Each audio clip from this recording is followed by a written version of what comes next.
Pangeran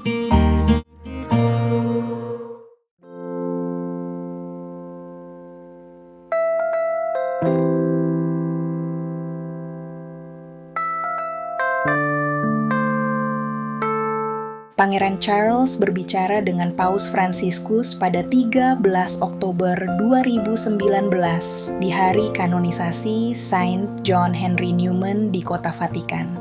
Kala itu secara resmi menjadi gubernur tertinggi Gereja Inggris, raja tersebut sebelumnya telah menunjukkan rasa hormatnya terhadap Gereja Katolik, tetapi substansi keyakinan pribadinya agak tidak pasti. Sebagai gubernur tertinggi Gereja Inggris, Raja Charles III diharapkan untuk melanjutkan persahabatan dan rasa hormat ibunya terhadap Gereja Katolik, tetapi itu hanya akan menjadi bagian dari minatnya yang luas terhadap semua denominasi Kristen, agama-agama dunia lainnya, dan semangat keagamaannya yang tampak terhadap masalah lingkungan.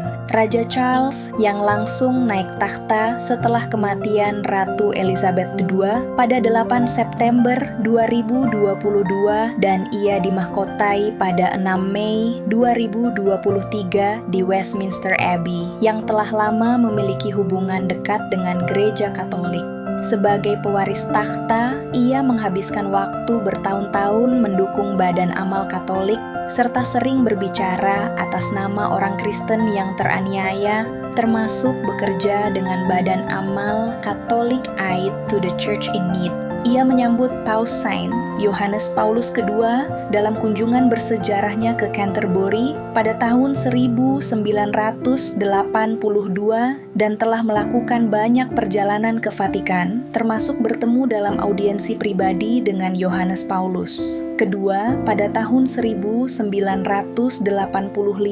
dan menghadiri pemakamannya pada tahun 2005. Bertemu Paus Benediktus XIX pada tahun 2009 dan mengunjungi Paus Fransiskus pada tahun 2017. Pada tahun 2019, ia mewakili Ratu pada kanonisasi Saint John Henry Newman di Roma dan menulis komentar untuk L'Osservatore Romano di mana ia memuji tentang bagaimana melalui iman Katoliknya, Kardinal Newman telah berkontribusi begitu banyak bagi Gereja Katolik dan tanah airnya. Uskup Agung Anglikan Ian Ernest, Direktur Pusat Anglikan di Roma, mengatakan bahwa saya tidak tahu apapun yang membuat saya berpikir bahwa dia tidak sangat mendukung iman dan kehidupan religius rakyat Katoliknya dan Paus Fransiskus. Namun, bagaimana Raja Charles memahami iman Katolik? Apakah dia menyadari perbedaan antara Gereja Katolik dan Komuni Anglikan? Dan bagaimana dia dapat memengaruhi hubungan di masa mendatang? Gavin Ashenden, mantan uskup Anglikan dan pendeta ratu yang diterima di Gereja Katolik pada tahun 2019, mengatakan bahwa dia pasti menyadari bahwa Gereja Katolik Roma mengajarkan transubstansiasi dan Gereja Inggris tidak. Dia mungkin menyadari bahwa Gereja Inggris hanya mengakui 2 sakramen, baptisan dan pernikahan, sedangkan agama Kristen yang bersejarah mengakui 7 sakramen. Adrian Hilton, editor situs web Anglikan populer archbishopcranmer.com, juga yakin bahwa Charles menyadari perbedaan denominasi dan mengingat bagaimana selama kunjungannya ke Paus John Paul II pada tahun 1985 dengan istrinya saat itu, Putri Diana, dia ingin menghadiri misa bersama Paus yang kemudian diintervensi oleh Ratu. Namun bagi Hilton, ini menunjukkan bahwa dia melihat gereja sebagai satu dan lebih menyesalkan perpecahan di dalamnya.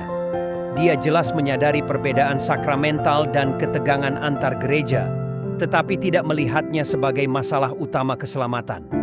Ia menghadiahkan Paus pada tahun 1985 salinan sejarah gerejawi bangsa Inggris karya Bede, dan juga menunjukkan bahwa ia memandang Gereja Inggris sebagai ekspresi kesinambungan Katolik. Apakah ia berhubungan dengan Yesus sebagai Tuhan? Namun ketika ditanya, apakah Charles melihat Gereja Katolik dan Komuni Anglikan sebagai pihak yang setara dalam melayani Tuhan yang sama, Ashenden mengatakan bahwa ia tidak melihat bukti dalam bahasa publik Charles bahwa ia berhubungan dengan Yesus sebagai Tuhan dan mencatat bahwa ia merasa kesal dengan eksklusivitas kekristenan dan baru-baru ini mengabdikan dirinya pada Anglikanisme. Gavin Ashenden tidak dapat bersaksi bahwa Charles memiliki minat khusus pada gereja Katolik. Sebaliknya, ia percaya Charles telah tertarik pada spiritualitas, baik Islam maupun Ortodoksi Yunani, tetapi menambahkan bahwa ini tampaknya tidak lebih dari status pengamat, dan bahwa kasih sayang Charles terhadap Ortodoksi lebih diplomatis daripada pribadi. Ketika ditanya apakah Charles mungkin lebih dekat dengan gereja Ortodoks Yunani yang mirip dengan ayahnya, mendiang Duke of Edinburgh yang merupakan anggota keluarga kerajaan Yunani, Hilton berkata, Ini sulit, terlebih karena ia telah mengubah pikirannya tentang beberapa isu teologis selama bertahun-tahun. Seperti yang saya kira kita semua lakukan. Jadi pemikirannya tentang Kristen Ortodoks Timur 20 tahun lalu mungkin tidak seperti sekarang. Tetap saja, Hilton berkata, ia merasakan Charles telah mewarisi rasa hormat yang mendalam terhadap ortodoksi dan juga kosmologi universalisme. Dan Gunung Athos yang telah dikunjungi Charles beberapa kali, mewakili baginya sejarah budaya, kesatuan spiritual, dan kerukunan antaragama yang menggantikan perpecahan di dalam dan di antara Yerusalem, Roma, dan Canterbury. Raja baru itu dilaporkan lebih merupakan penganut Anglikan yang lebih dalam daripada ibunya atau pendahulunya, Ratu Elizabeth II. Gavin Ashenden mengatakan, mungkinkah itu membuatnya lebih dekat dengan gereja Katolik? Yang sebenarnya lebih mungkin adalah bahwa rasa estetikanya lebih berkembang daripada ibunya, yang berarti dia tidak terlalu menentang ritual seperti ibunya. Saya tidak berpikir ini berarti kesetiaan pribadi. Hilton mengatakan dia yakin Charles santai saja dengan pendeta atau uskup perempuan dalam komuni Anglikan dan bahwa mereka sama sekali tidak menimbulkan kesulitan imamat atau ontologis baginya. Kesatuan penuh tidak sepenting baginya dibandingkan hidup berdampingan secara damai dan penuh rasa hormat. Mengenai apakah Charles mungkin mengubah denominasinya, Hilton mengatakan, Raja kemungkinan besar akan berpindah ke Katolik seperti halnya ke Ortodoksi, yang menurut saya kemungkinannya nol. Dia telah bersumpah untuk menjadi pembela iman, dan sementara Henry V mungkin telah mendapatkan gelar itu untuk membela gereja Katolik, sedangkan Charles III memiliki pemahaman yang kuat tentang gereja yang mapan seperti yang dipahami ibunya. Hilton lanjut mengatakan bahwa dia tidak ingin tercatat dalam sejarah sebagai raja yang mengingkari sumpah penobatannya, seraya menambahkan bahwa dia akan mematuhi sumpah konstitusionalnya untuk memberikan persetujuan kerajaan terhadap rancangan undang-undang parlemen. Dia mungkin sesekali melakukan ini dengan gigi terkatup, tetapi begitu pula ibunya. pandangan Charles tentang isu-isu kehidupan dan dogma Katolik agak samar-samar. Gavin Ashenden mengatakan, Tidak ada pernyataan publik tentang apakah dia mendukung atau bersimpati terhadap salah satu dari mereka. Dan tidak ada bukti pribadi juga.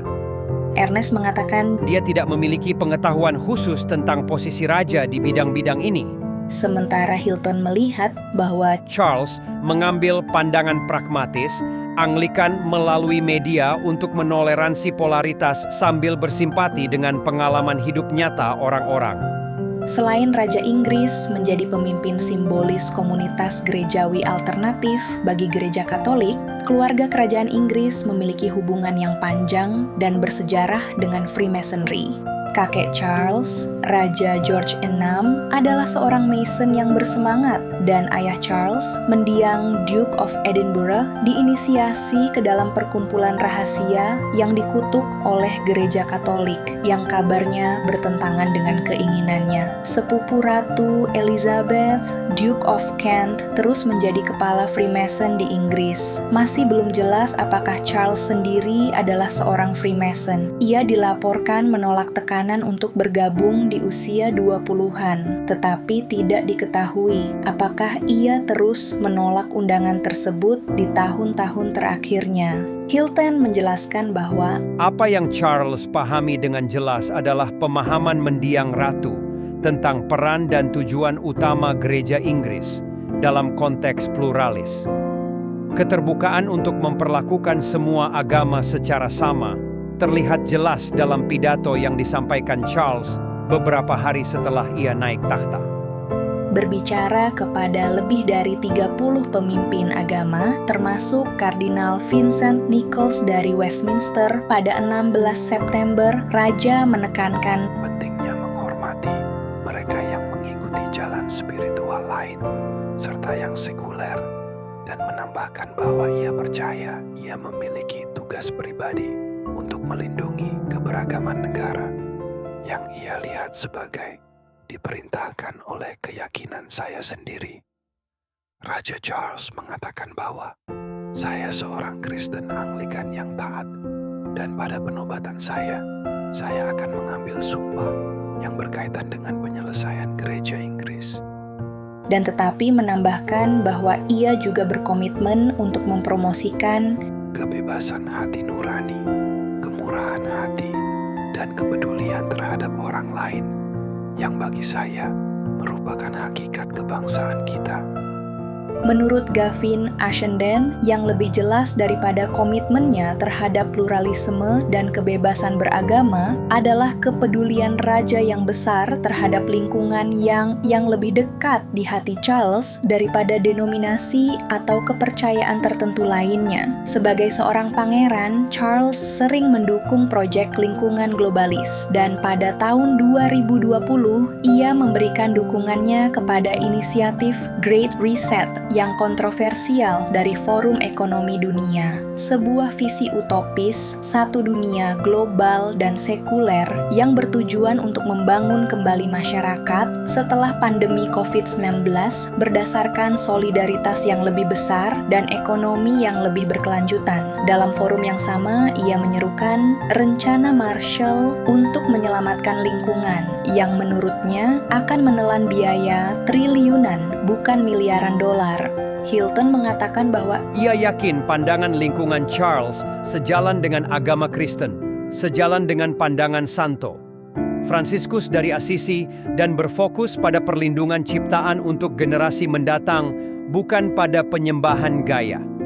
Namun, mengingat catatan keterlibatannya yang panjang dan penuh semangat, Raja kemungkinan akan merasa sulit untuk menekan pandangannya di area ini, sesuai dengan sifat netral monarki. Pada tanggal 1 Oktober 2022, ia mengumumkan bahwa ia tidak akan menghadiri pertemuan puncak perubahan iklim COP 27 bulan depan di Mesir, tetapi hanya setelah Perdana Menteri Inggris Liz Truss menyarankannya untuk tidak ikut serta.